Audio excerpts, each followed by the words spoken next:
Aloha, y'all. It is, just making sure my microphone's faced the right way. Maybe I should be holding up the whole time. It is Thursday, named after Thor, Thursday, the 3rd of March. The sun is in Pisces. The moon, which has just been a new moon in Pisces, is also in Pisces. Mercury is in Aquarius. Venus and Mars are conjunct in Capricorn, only by 28 minutes, 27 degrees, 38, 27 degrees, 55, respectively, Venus and Mars. They're conjunct. Jupiter's in Pisces, conjunct the Sun. Saturn is in Aquarius, conjunct Mercury. Uranus is in Taurus. Neptune's in Pisces, conjunct the Moon right now. Pluto's in Capricorn, also conjunct exactly, basically, Venus and Mars. And the North Node is in Taurus. So let's go ahead and start pulling some cards for the day. I'm in Costa Rica. I'm going to stop blowing it up all the time. It's novel to me at the moment. So it's supposed to rain here for the next few days. And it's definitely overcast and wet. I woke up and came downstairs at like 4 in the morning. I was like, oh my God, the windows are open. Is this going to matter? I don't think it mattered. But don't want my cards all wet. Better safe than sorry. Today is an Anahata or heart chakra day. So gaze into this image and activate your heart chakra. Basically, it is your middle of the chest, near your heart, hence the name heart chakra. Keywords are balance, love, and self-control. Positive aspects are compassion, generosity, harmony, and balance, and being loving. Negative aspects are indifference, jealousy, miserliness, and bitterness. Let me shut the window as all the trucks are getting their day on. Jealousy, miserly, and bitterness. The mantra is Yam, Y-A-M, Yam, right? And you're going to be doing that to the key of F. The essential oils are rose, carnation, and lily of the valley. Crystals are, spiritual activities rather, are learning to love yourself first and praying, healing, and singing. Crystals are rose quartz, diamond, peridot, and soul lesson is brotherhood and love. You know, unity consciousness. Not so much the crown chakra level, but this is like compassion, loving kindness for all. I may be adding a card to the mix today, which would be the I Ching card. I brought so many decks, and I pull that with my fiance every day for our Gene Key reading. Richard Rudd, the creator of Gene Keys, has been on the podcast, and his buddy growing up, Jamie Kato, who did the Ram Dass documentary called Becoming Nobody, was recently on. Very interesting guy. They were gallivanting in the highlands of Scotland doing extreme things, jumping into cold rivers and such, lakes. So let's go ahead and get some cards for the day. Hopefully you're all doing well. Type in where you're watching from. I'm always curious. We've got the Two of Swords. It's decision time. And it's funny because so much of the collective consciousness, I'm not really paying much attention to the news, but it's like it's shifted from, as much as it can shift really, from wear a mask, get the jab, all this kind of stuff, to Russia, Ukraine. And I'm not saying that that's not a real narrative, but I am saying that it's clearly, watch this hand while my other hand does other stuff kind of times. We've got some decisions to make, though, with our mind, the sword. So if you're a Gemini, Libra, or an Aquarius, you're naturally going to be resonating with this suit. But we're all being faced with mental decisions. Are you going to live in fear, or are you going to live in your heart chakra? Are you going to let the media tell you how to be and what it means to be human? And, just basically mainstream media, not just news, but like, oh, Bill Nye the Science Guy says this is how reality works or whatever. Even me. Are you going to listen to just me? Or are you going to listen to your heart? That's really what's going on here. So let's go ahead and get it. Obviously, it's right here. All right, wow. This book is starting to come undone at the binding. Dear David DeAngelis, send me another book. All right, so the Two of Swords card of the day. And with Saturn conjunct Mercury and Aquarius, with the Moon conjunct Neptune, we're really in this time of, do we want to follow our hearts and use a little common sense, or do we want to use our brains and create worry and not follow our hearts? That's pretty much the decision we're being asked to make. Two of Swords. Make wise decisions. Take the path of the heart despite the challenges. Consider what decisions and choices you have made in life. So even just reflection, Mercury conjunct Saturn in Aquarius, it's like, What is the schematic that I'm using? Has it been working? Are these the results I want? You don't want to get stuck in your head with that, but you do want to assess well enough to see how to move forward. Yes, there are two paths you can go by, but in the long run, you can change your heart, right? Change your mind and your heart simultaneously. But to be able to make decisions wisely, we need to be able to discern. So, Two of Swords. I trust my ability to find my way. The Two of Swords speaks about choice. It asks us to consider what it means to make powerful choices. What does it actually involve? We can consider a distinction between a choice and a decision, as they are often viewed as two words with the same meaning. A decision is about looking backwards, weighing up the past, and moving forward based on what we conclude. A choice, however, on the other hand, is completely free of the past, arising out of a clear, open awareness, space, nothing, right? Mercury and Aquarius, space, the final frontier. Where are we going to go? That instead of like, oh my gosh, I used to make these mistakes, I'm going to keep repeating them. That can happen. You can get into loops. I'm one who can get into loops personally very readily. But if all you're doing is trying to be in your present based off of your past, you're never living in your future potential. A choice, on the other hand, is completely free of the past, arising out of a clear, open awareness, space, nothing, the void. Sun, Moon, Jupiter, Neptune, conjunct Moon in Pisces, the infinite. There are no reasons or justifications in a choice. It is simply made from the heart. This is subject to this. Decisions, therefore, exist in the domain of the small egoic self attached to its stories about life, while choices arise spontaneously out of the freedom of the universal self. We gift ourselves choice, but we must work and deliberate when making a decision. Both ways have value when used wisely. It's not to say looking back in the past and using your context clues and trying to use your head are a bad thing. You just don't want to only dwell there, and you can't just follow your heart all the time. It's like that can lead you into the wolf's den or the snake pit very readily.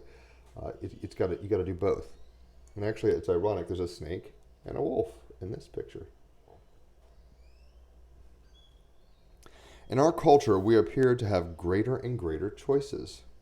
But if we look closely, it becomes clear that what we actually have are more and more options arising within the same limited context. You can wear a mask, or you can get a jab, or you can't play with us, or you can get something shoved up your nose and you can't travel and all this stuff. Thankfully, for Costa Rica, there was none of that necessary. I'm realizing now, just to get back to the States or anywhere else, potentially, I'm going to have to use my discernment and head and follow the path of least resistance towards things that don't invade my personal space and my sovereignty for no good reason. Okay, so in our culture, we appear to have greater and greater choices, but if we look closely, it becomes clear that what we actually have are more and more options arising within the same limited context. Far from giving us freedom, we are overwhelmed with alternatives which require us to sift through more and more information to make a decision. To go one way or another becomes an agonizing cloud of information. I'm sure we're all feeling that. We're just like, what news source do I listen to? Who do I listen to? What do I do? What's the best way forward? It's like, follow your heart. You know what's best for you. With the filter of discernment. There are times when we need to reference the past and gain some additional knowledge. The key is to recognize when we are getting lost in all the details. Can be the shadow of Saturn conjunct Mercury in Aquarius, where it's just like, look at all. It's like, where's Waldo? And you're just like trying to absorb all the characters and all the dynamics of a picture. Check out Where's Waldo pictures if you have no clue what I'm talking about. It's a trip. Very very disorienting and detailed game for kids. Don Juan Matus, the Mexican shaman characterized by Carlos Castaneda, asked a simple yet profound question when faced with two different paths. Does this path have a heart? And it's a heart chakra day. It's not terribly surprising this is coming up, right? That ATV sounds like a lawnmower. I guess it goes by every time I do this. They leave at around 6:30 every morning, I guess. Does this path have a heart? He goes on to state that all paths are the same. They lead nowhere. The void, Pisces, infinitely going. Will it go around in circles? Yes, infinitely toroidally so. Like Don Juan, I would say a path with no heart is devoid of joy, with no sense of expansion. Taking it feels intensely difficult. With time, however, it becomes normalized and we get comfortable, like a clenched fist we no longer notice. For me, a path with heart isn't automatically easy. It can present incredible challenges. It carves out the vessel of emotion, making it deeper, and yet it feels expansive, exciting, and evolutionary. You're following your joy, your heart. Doesn't mean it's easy. Like sometimes people equate the right decision to the path of least resistance in terms of ease. Hitting the easy button isn't the answer. Path of least resistance means like you have enough of your spirit saying yes, even if it's an uphill battle and there's you don't know how it's going to happen, but the why, because I want to, because I love to, is answered before you even step a foot onto the journey. In the artwork, we see a woman at the bottom of the steps literally split between two possible paths behind her, yet she appears calm and balanced. Her light of intelligence shines from within. The two paths look similar, but each present her with a different possibility. Which way should she go? The wolf symbolizes a deep connection with intuition, inner tuition. There is no obvious right way to go. This is the point of choice. This is your point of power. So the Two of Swords, making wise decisions, taking the path of the heart, despite the challenges, doesn't mean it's going to be easy. Considering what decisions and choices you have made in life. So we have that going for us. Let's go ahead and get a clarifier. Wow, I'm disorganized today. All right. There we go. Clarification. The Hermit on the bottom of the deck. Let me chop it up and shuffle around a little. What wants to pop? Oh, that wants to pop immediately. Knight of Pentacles, the Warrior card. With Mars and Venus both direct now, conjunct with Pluto, guys, it's time to kick ass, take names, and not mess around, right? The choice is yours. Are you a warrior of the heart? Where am I going to put this? All right. Are you a warrior of the heart? And are you moving forward in love? And it doesn't just mean, it is Pisces, Sun and Moon, and Jupiter and Neptune. Hakuna Matata, love, peace, joy, kumbaya. But we have to make sometimes decisions where both are uphill. So it's not like, one's downhill, one's uphill. Both are uphill. And, they both have, this has scratches or something like that. This has a snake in front of you. So maybe I actually had to bypass a poisonous snake on the path yesterday. It was a baby, some kind of snake, red snake with a collar, yellow collar. And it's like, baby snakes actually can't control the amount of poison they inject because they're babies. They don't know what the fuck to do. So they're the more dangerous one. You'd think, babies are nice and gentle. Nuh-uh. Pisces is about flipping illusions and delusions and, chaos. So it's like, what you think isn't what exactly was going on. Do I want to pick Russia or Ukraine? Do I want to be vaxxed or unvaxxed? All these are decisions. You don't even have to pick anything, really. I would suggest not picking sides and just tending your own garden, really. But if you're going to go out there, you have the energy to back you to make a wise choice, right? You have the heart of a warrior. And with Mars and Venus and Pluto conjunct in Capricorn, it's time, this isn't pussyfooting time. It's like, how masterful are you with this mace? Because the swords and arrows of outrageous fortune, as Shakespeare would say, are coming your way, right? The dungeon's on fire. You've got to get out of here. You've got no time. You've got to make decisions. Left or right. Quick. This way or that. Enemies are coming. Enemies are at the gate. But what we have to ultimately realize is those enemies are us, and we're playing a dance, and we're all in it together. It's this both and simultaneity thing. So, I will briefly kind of say what the Knight of Pentacles is all about, because that always helps all of us, don't it? Okay, Princess, Prince, Queen. I guess the Prince of Pentacles in this book is the Knight. So this is about consistently creating an empire, right? The fiery part of Earth, mapping out your plan for the phases of your life's adventure, making decisions, right? Two of Swords, mapping it out. Mercury conjunct Saturn and Aquarius. It's like, what, you're the cartographer of your reality. Do you want to leave pockets of the map that say, here lie dragons?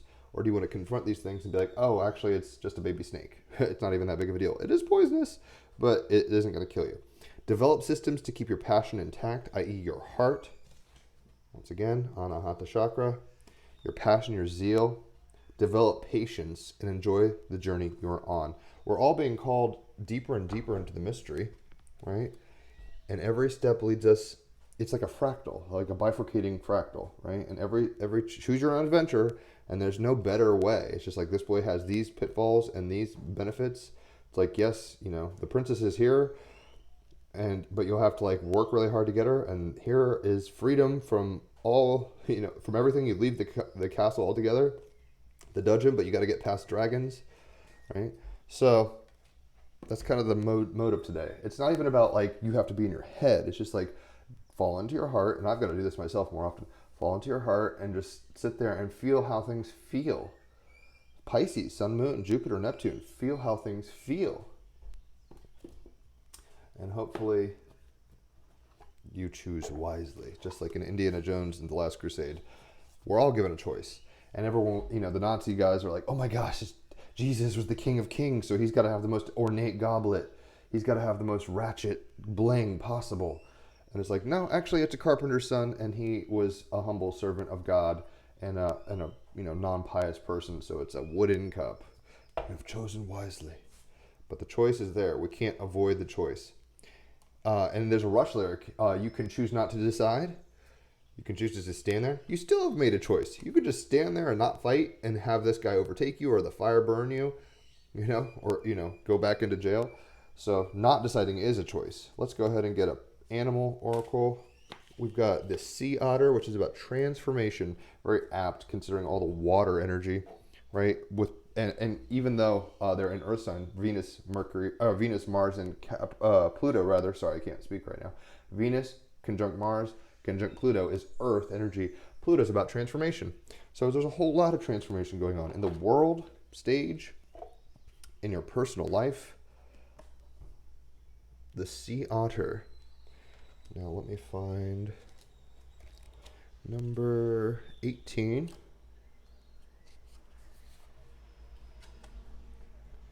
Sea otter. Transformation is a true constant if we allow it, right? The battle is always going on, but don't look at it as an uphill battle, even though choices may feel uphill at all times.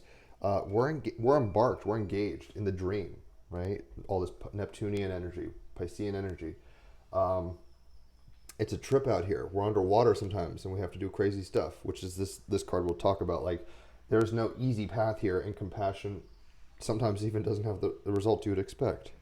So transformation is a true constant if we allow it. We can change our future and learn from our past. We should only try to transform ourselves. You can't project your expectations onto others and be so demanding that you just want to work on everybody else. It's like you're just avoiding yourself. We should try only to transform ourselves, not someone else, as this is against free will. Do not judge others too quickly or harshly. Relax a little and rise, right? Enlightenment. You lighten up. It's not about enheavyment. Mythos. The Welsh goddess Ceridwen was a master potions maker and a queen of transformation and drugs, right? Mutations, very Aquarian, Mercury and Saturn. It's like, oh, let's do the CRISPR DNA. It's kind of a mutation, right? X-Men, but with all the Jupiter, Moon, Sun, Neptune, and Pisces, it's like let's make a brew of ayahuasca and transform our souls or whatever. That kind of energy. She was often busy over a huge cauldron that contained great bubbling potions to heal, change, or create. Mercury conjunct Saturn, kind of wizardry in the workshop.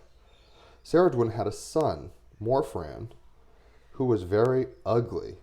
Although she could not change this, she decided to magically grant him deep wisdom as a kind of recompense. Very Mars, Venus conjunct Pluto in Capricorn, right? It's like, you're not beautiful, but we'll work with you.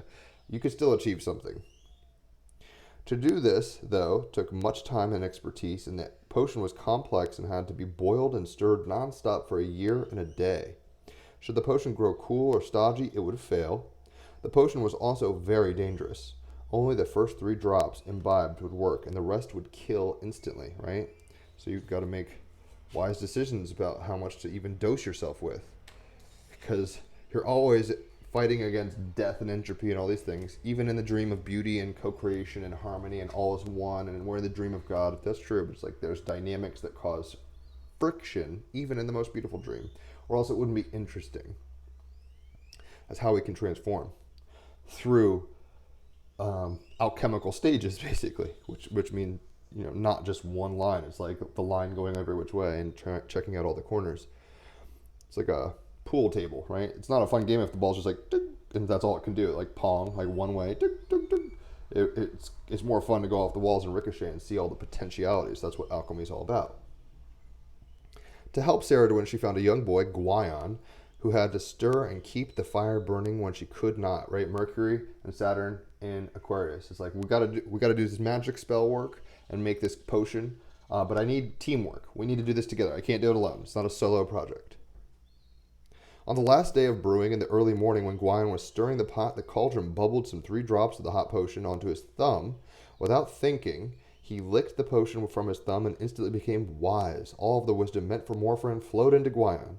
Frightened and knowing that Saradwin would be angry, Guion ran away. But Saradwin saw what happened and chased the boy. The potion made Guion magical, and he was able to transform into a hare. But Saradwin turned into a racing greyhound to catch him. So it's like boy versus girl, Mars, Venus conjunct, Pluto. Transformation. So they're kind of doing this like kind of, Wile E. Coyote, Roadrunner thing through transmutation of even self. So she turned into a greyhound and tried to race him after he turns into a rabbit. Reaching the sea, Guion turns into a fish, but Saradwin transformed into a sea otter. Guion leapt into the air and turned into a swallow, so Saradwin became a hunting hawk, and finally Guion turned himself into a single grain of corn, and Saradwin transformed herself into a hen and ate him. Saradwin went home, but soon found she was pregnant. Mars, Venus conjunct, Pluto, transformation through union. In the world, right? Pregnancy, material union, yielding child.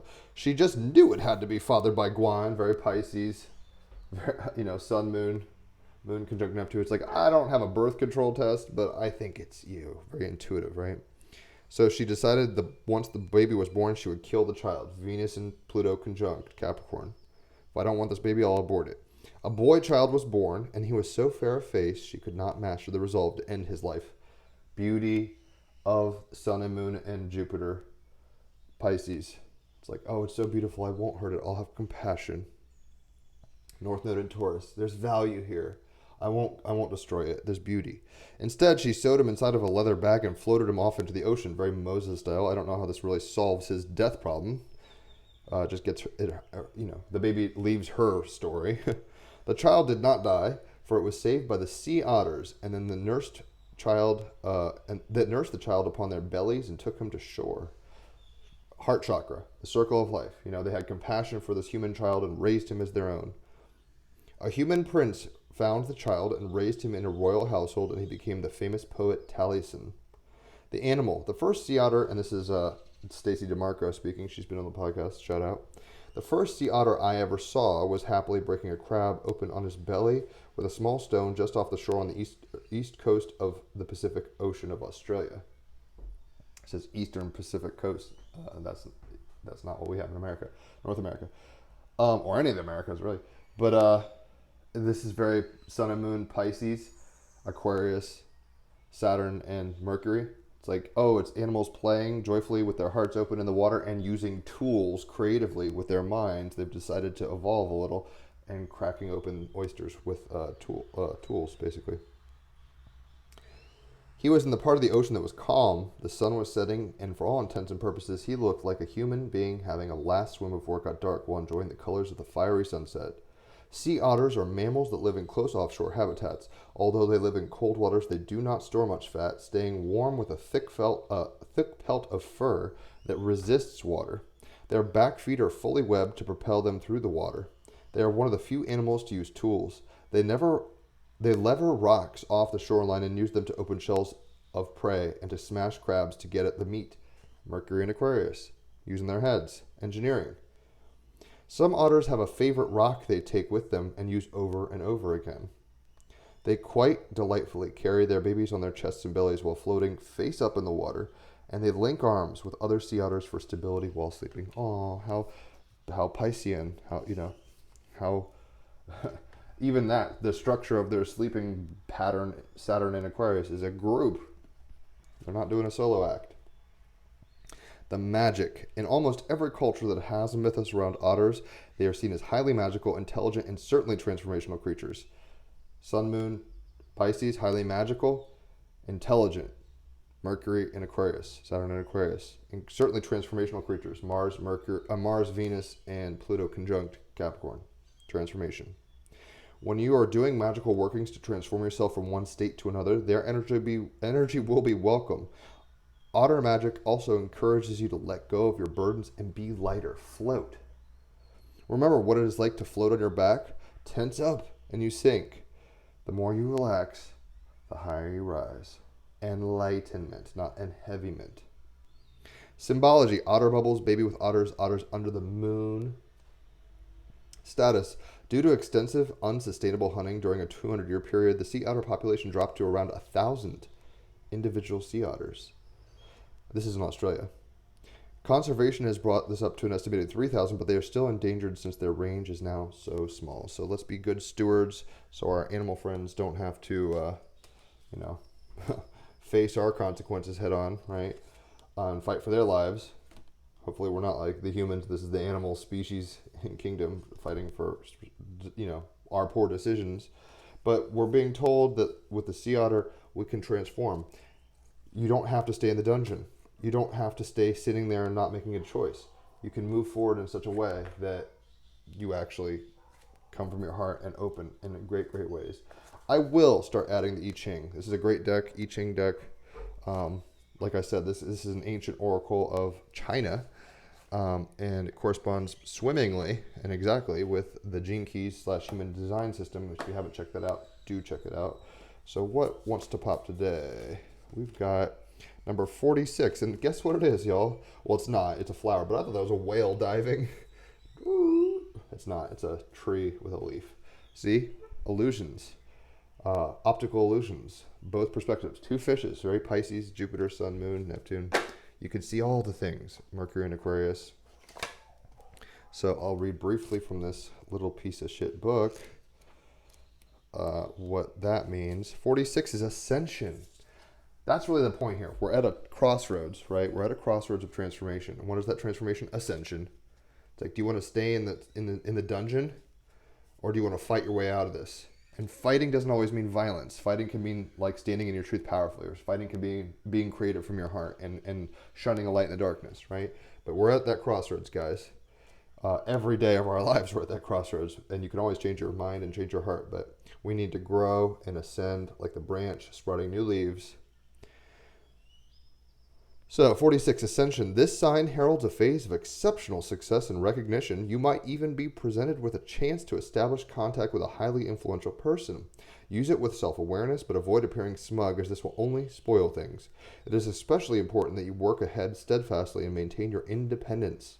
It could do no harm to build up greater solidarity with other people. Your feeling for things that matter between people will show you the way to better teamwork. Mercury and Aquarius. The password to your inner development now is self-discipline. Mars, Venus, and Pluto conjunct in Capricorn. Right? It's self-discipline. Saturn and Aquarius is like, Mercury and Aquarius is like, yes, you have genius ideas, but Saturn and Aquarius is like, are you implementing it properly? Hot air balloons only get off the ground if you use the right science. By being self-disciplined, your feet will stay firmly planted on the ground and lasting success emerges. All about it. So, let's get one more card and then I will do my thing. And by that I mean talk to my fiance and get to work. It's raining today, so I don't even know if I will work, but we shall see what the boss man says. He's a multi-millionaire, supposedly. And he's an Aquarius. First house Sun Aquarius conjunct Mercury, so interesting entrepreneur type, kind of pioneering. We'll get him on the podcast. I gotta check if the Wi-Fi is good enough for podcasting out here. But property out here, where I am in La Fortuna, Costa Rica, you can get a parcel of land, a few acres or whatever, for like $1,000 to $5,000 and build a house for like $10K and own it and not even be a citizen. I mean, their house costs like $50,000 and it's a nice 2-story, 3-bedroom house. Right, so what? This is the Wild West out here. I have a plane ticket to go to Hawaii, where it's like, this is like how Hawaii was in the 30s before it became a vacation spot of everybody. Overpopulated and all that. Very blue, Piscean blue. and in blue in the stone. So with Mars, Venus, Pluto, Capricorn, Saturn, and Aquarius, we've got the hard energy, but then we've got this Sun, Moon, Jupiter, Neptune, the beauty in the heart of the rock, right? The heart chakra. Cavensite, what it is? Cavensite is a calcium vanadium silicate. Its name is an acronym. Look at it. It's there. It's in there, right? Cavensite. So it was saying it's calcium vanadium silicate, cavensite. Its vivid color is next level electric blue, very Piscean.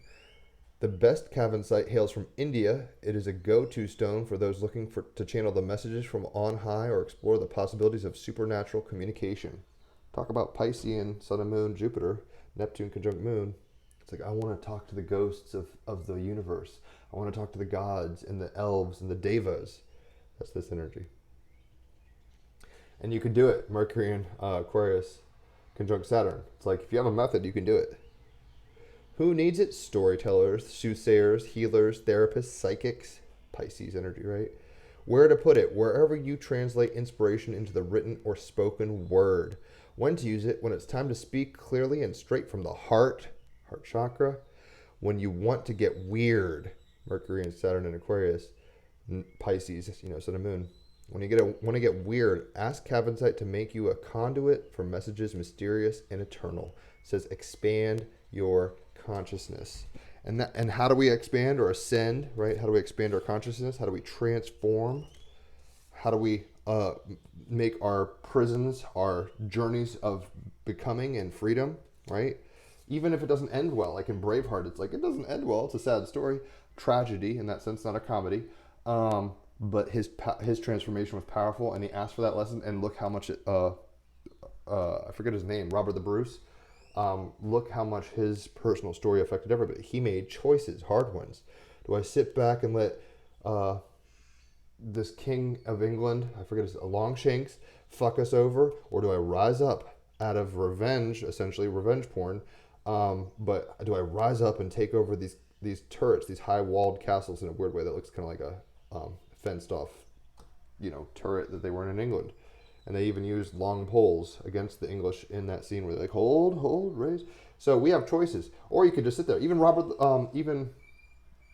the Bruce, what's his name? William Wallace is Braveheart. And Robert the Bruce, he made bad decisions, but he could still change his mind, right? He's like, I don't know, Dad, I don't know what to do. And his dad's like, go with it. Go with England every time. And he's like, all right, but my heart chakra tells me to do this. He didn't follow his intuition. He followed his logic, right? And he ended up causing more strife and battle than was necessary, although it's all good in the story of transformation and ascension, right? Transformation and ascension. Oh, God, you can't see the cards because I'm not holding them right. Ascension, right? But it says expand your consciousness. And Robert the Bruce's trip was to expand his consciousness from outside of his father's domain, the leper guy, right? And Braveheart.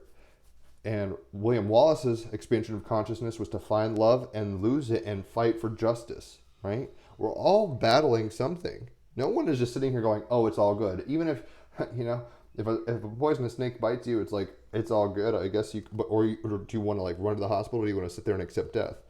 Because we're all alchemizing and transmuting. There's no right or wrong way, ultimately. It's just like, how do you want to go about things? And do you want to use wisdom or folly? Do you want to learn from a mistake quickly or not? Even the idea of mistake, I know this is very Piscean. There's no mistakes. It's like, everything's all good. It's one system. It's one happening. But there's dynamics, toroidal polarization within that system. So there's light and dark, if you want to put that, negative and positive, quote, good and bad. But that's just a perspective on the charges of polarity. So expand your consciousness with Cavensite. Know that you're making choices, even when you're not making choices, to go boldly into, don't go quietly into that dark night, right? And night, K-N-I and N-I-G-H-T, kind of double play there. But it's like, stand up for your rights. Right? Enough is enough. When are you gonna stand up for what you believe in? Because that's the power of transformation. That's when you ascend. That's when you expand your consciousness. Hopefully that all makes sense. Everybody sit in your hearts though to make these decisions. Anahata chakra, right? Yam. You want to get in your heart and be like, okay, this is where my joy is leading me. And yes, there might be difficulties, and yes, not everything's 100% gravy. but this is where my joy is taking me, as opposed to like, well, this is the most logical thing. I mean, I was talking about this with Rick, the guy I'm working for yesterday. Most people spend their whole life being like, well, I'm going to acquire this much wealth, and I'm going to do this, and I'm going to do that, and I'm going to do this, and I'll be happy when I'm like retired. Live in the present moment. Jesus was even like, do the birds and animals worry about their, food and stuff? To a degree, I mean, you could argue, but it's like, no, they're part of a whole system. They're part of the big dream, and their needs are met, and their death comes when they need to die, and, they birth children when they need to birth. Your needs are met. So make wise choices, come from your heart, use your head too a little, but make this secondary to this. And I'm telling myself this much as y'all, as a sun and moon Gemini with Chiron and Gemini. Black moon Lilith conjunct my Chiron right now. No, it's conjunct my sun. It's at 25 or 26 degrees. It's time to make wise choices. And it might not always be easy, but it's better to take the difficult right over the easy wrong. That being said, don't just make sure you're not just choosing the hardest, worst, most stoic, ascetic shit just for the hard path, suffering. You can avoid some suffering by using your heart too. Hopefully that all makes sense. Hit me up for readings. $33 for cards for an hour. We'll dissect an aquaria of yours. $88 for 2 or 3 hours of astrology. We'll break into your blueprint and you'll understand astrology 101 from then on. You don't necessarily even need to get a reading. You'll be a mini astrologer yourself after that. And $111 for both. I would gladly take donations if you enjoyed this. There's a tip jar. I'm still not feeling this guitar that I'm borrowing from them, so I haven't been playing music, but I should just get over that and play some guitar at some point. But I hope you guys have a beautiful Thursday and enjoy the weather wherever you are. Wish me luck and not getting too wet. It is going to be an interesting work day if I have to work in the rain. And on that note, adios. Oh yeah, check out the Team Rabbit Hole podcast. Adios.